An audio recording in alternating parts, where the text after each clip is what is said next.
his question a lot. He said that he wants to give sadaqah jariyah to his grandfather, for instance. Then he also said about the actions which the person does. Whom do they benefit? Do they benefit the spouse, the parents, or who is closer to him, who will benefit from his actions after his death? Very interesting question. The hadith which is collected by Imam Muslim, in which the Nabi sallallahu alayhi wa sallam said, إذا مات العبد انقطع عمله إلا من ثلاث صدقة جارية أو علم ينتفع به أو ولد صالح يدعو له. Answers your question.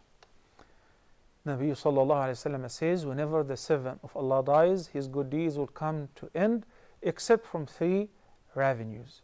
Number one, continuous charity. We'll talk about it. علم ينتفع به, useful knowledge that he left behind. He benefited people with via authoring books, programs, teaching students, graduating people, making حفاظ, etc. أو ولد صالح يدعو له, or a righteous child who will pray for him after his death. The hadith in which the Nabi sallallahu alayhi wa sallam says, الدال على الخير كفاعله.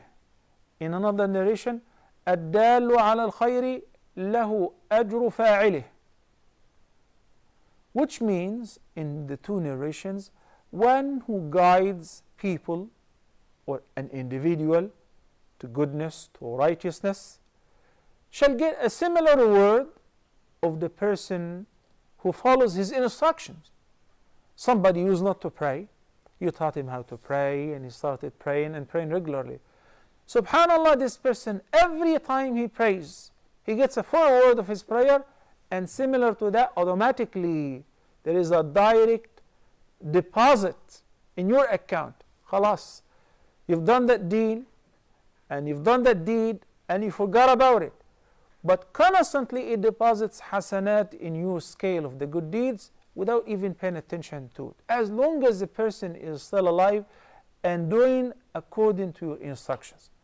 That's why Nabi sallallahu alayhi wa sallam said in the hadith to Ali radiyallahu anhu, Ya Ali, لأن يهدي الله بك رجلا واحدا خير لك من حمر النعم. If Allah guides through you, by you, via you, one person, that will be better for you as far as reward than the red camels, than the whole world and what it contains in another narration. Why? Because everything, every good deed this person who is guided because of you will do, you will get a similar reward. لا ينقص ذلك من أجورهم شيئا. Without diminishing the reward of either one of them. You know, they have in business the pyramid. You recruit one person, you get a share, just a percentage of his for recruiting him. No.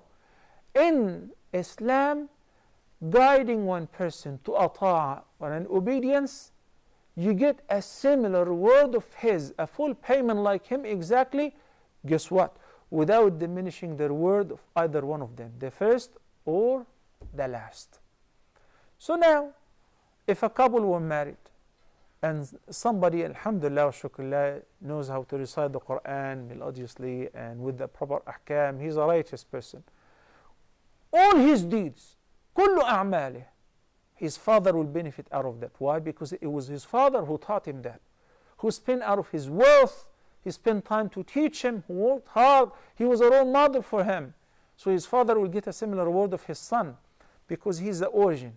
Versus if the father was negligent and Allah guided this person via somebody else, then that other person will get the credit.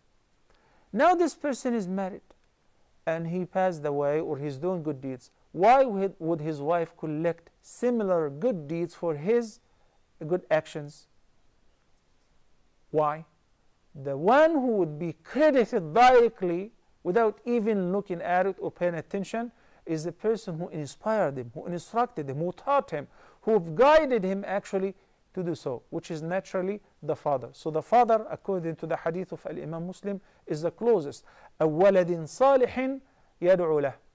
Now if the wife has been teaching her husband, or the husband has been teaching his wife, like teaching a stranger or a foreigner.